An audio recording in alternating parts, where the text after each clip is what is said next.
So, So let's start with this itty bitty one. 150 capacitor. Okay.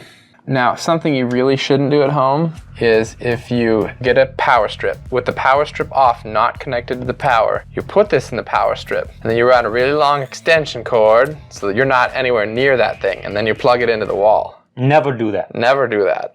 It goes poof, and splashes metal and explosions and paper and all the things as that little thing explodes. It's like a little baby firecracker.